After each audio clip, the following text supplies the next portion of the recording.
The model described by Knowles, while drawn from assumptions about adults, may actually represent principles of facilitative teaching practice as opposed to traditional transmission-focused teaching, rather than applying solely to adult learning. All right, so that was kind of summed up one of our classes pretty thoroughly, I thought. But what I would like for you to do now is a think, pair, share. Right now, you're going to think about in what ways are the two different? So see if you can identify those characteristics of each of the different types of learning and come up with as many ideas as you can on your own first.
Okay, 30 more seconds.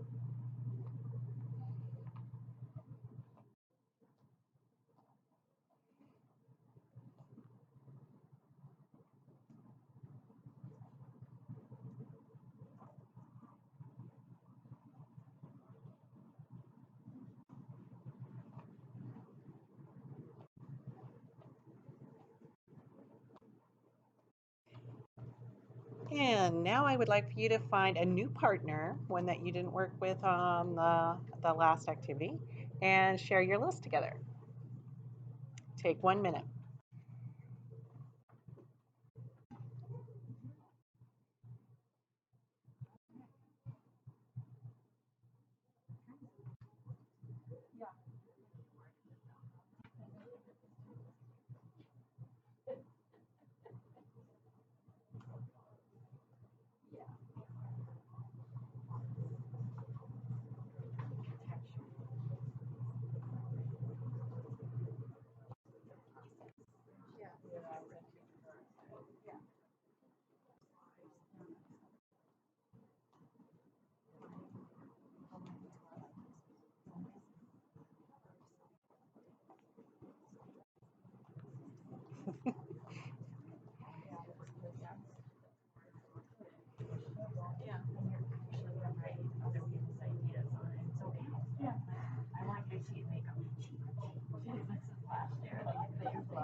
Next, I'm going to have one of you just share something that you both felt maybe, or one of you felt was an important difference. So we'll go ahead and start back here.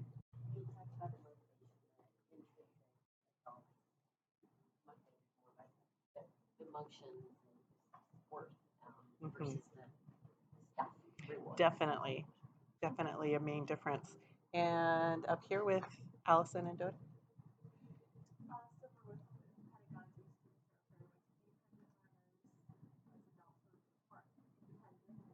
Mhm. Good, good, excellent. Okay, next. Such a big class.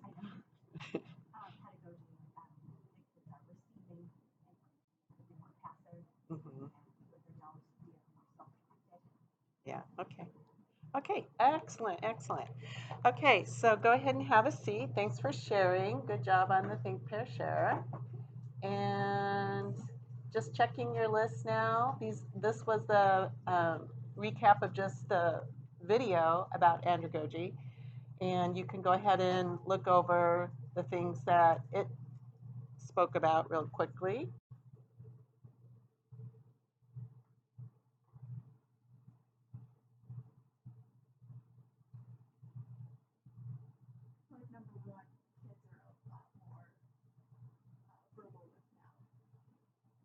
Yeah, that is true. That has changed. Nobody ever asked when I was going to school, why are we learning this? And now it's, I mean, not an uncommon question at all. And, in most cases, it's done respectfully. It's not a challenge. It's just like, why do we really need to know this? And it's, a valid question.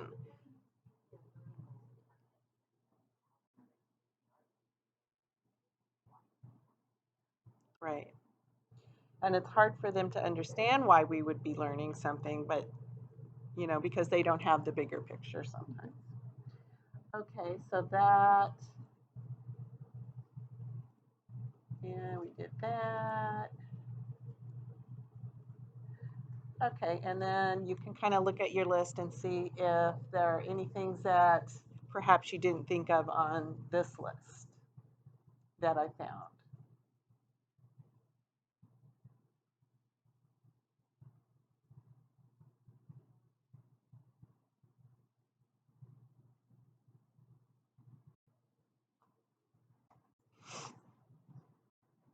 I really like this one where it's talking about it's a mutual discussion about the evaluation. So you're a part of that process. And the trend nowadays is for it to have the kids be more of a part of that as well. So I really think that it's true that we are using practices for adult learners that we are more and more using for the child learner also. Okay, very good. Okay, so for today's agenda, you are going to be going to 4 different technology classes to help us continue bridging that gap for our students. One of them will be Google Classroom, one of them Love and Logic, one of them is Growth Mindset, and one of them is Kahoot.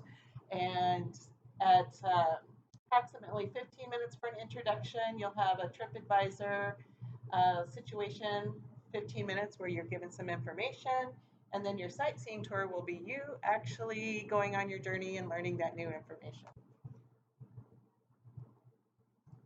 Okay, so that's kind of what each of them looks like, each of the sessions.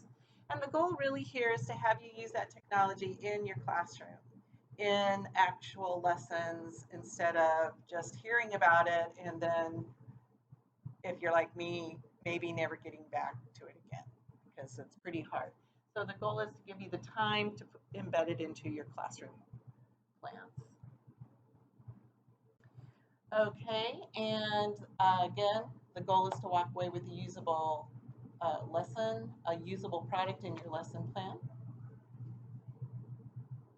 So that's our agenda for today. So this is when everyone would get up and go to their various choices. And as you can see, the choices are there.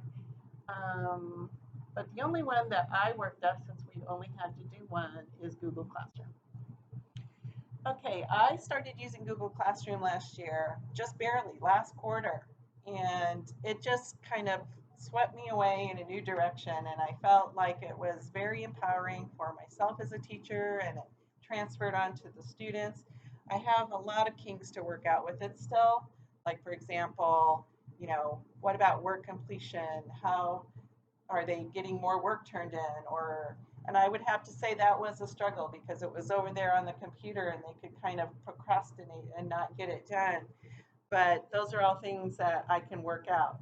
But the power of it really was significant, I felt, in terms of motivation for the students. So what can you do with Google Classroom? Well, first of all, you create your classes, which isn't a difficult process because all the kids have to do is use your little code and sign in, and then it makes your roster. You can post your assignments. So you very quickly just describe your assignments or attach the file, and you can make the file editable or not. So they can fill in information or not. You can communicate with your students, so you can send them information or comments about the work that they are doing. You can see, of course, which students have actually completed it. You have the list right in front of you. And you can provide some real time direct feedback. And this is the part that I really liked, because one of the things I don't feel I have enough time for is giving students real feedback on their work when I have so many papers to grade. And was just an easy way to send back the comments. And they have the opportunity then, if you so choose, it went blank. Is it still recording? Okay, okay, okay. All right. But you have the prerogative to say, well, try to redo this for a better grade, please, or you can do what you want with that. But that's the idea there. And then you have documentation. So the parents can actually see the comments that you have sent to the student and the opportunities that you gave them and the grades that they earned. So there's a whole lot there that just makes life simpler for the teacher and the student. So that is what I wanted to talk about today with you. And here is a quick look at what an energized classroom looks like using technology.